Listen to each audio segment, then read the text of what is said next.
বৌমা, ও বৌমা, তোমার রান্না কতদূর? ওদিকে তোমার শ্বশুর মশাই তো বসে আছেন। এই তো মা, কেবল উনুন জ্বালিয়েছি, রান্না হতে হতে আরো ঘন্টা খানেক লাগবে। ঘন্টা খানেক? এতক্ষণ কি ও বসে থাকবে নাকি? আজ প্রকাশের জন্য মেয়ে দেখতে যাওয়ার কথা, কখন খাবে আর কখন বেরোবে বলো তো? বাবা তো আর একা যাবে না মা, আপনার ছেলেরাও যাবে, ওদের বাইরে খেয়ে যেতে বলুন না। ঘরে বউ থাকতে বাইরে খাবে কেন? সবই আমার কপালের দোষ। দেখে শুনে বউ এনেছিলাম, এখন বলে কি না বাইরে খাওয়া দাওয়া করতে। দেখে শুনে এনেছেন বলেই খাটিয়ে মারতে পারছেন। আর একটি বউ তো আসবে বাড়িতে, দেখবো তাকে কত খাটাতে পারেন। পরের বার বউ আনলে তোমার মতো মুখোরা আনবো না। গায়ের মেয়ে এনে আমার ঢের শিক্ষা হয়েছে।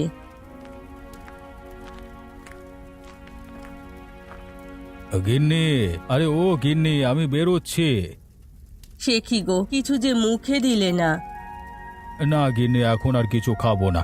ট্রেন চলে আসবে কিছুক্ষণের মধ্যে। খেয়ে গেলে আবার ট্রেন ধরতে পারবো না। তাহলে একবারে মেয়ের বাড়িতে গিয়েই খেও, কত মজার মজার খাবার রান্না করবে।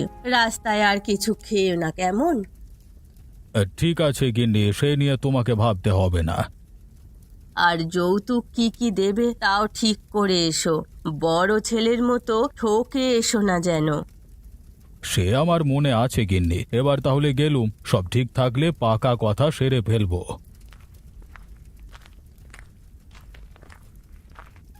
সে কি, তুমি বসে রইলে কেন? উনুন তো জ্বলছে, এবার হাঁড়িটা চড়াও। ওরা খাবে না বলে কি আমাকেও না খাইয়ে রাখবে নাকি? আমি রান্না শুরু করছি মা, আপনি ঘরে গিয়ে বসুন, ঠিক সময় খাবার পেয়ে যাবেন।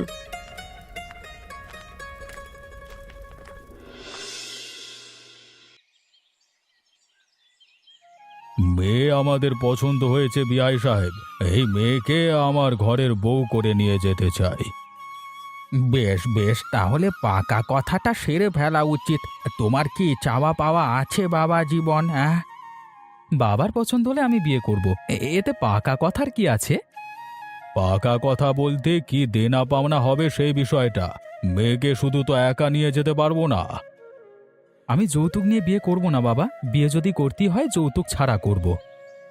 এ কি বলছো বাবা জীবন? যৌতুক দিয়ে বিয়ে দেওয়াই তো দেশের নিয়ম। তুমি এর অন্যতায় করবে কেন?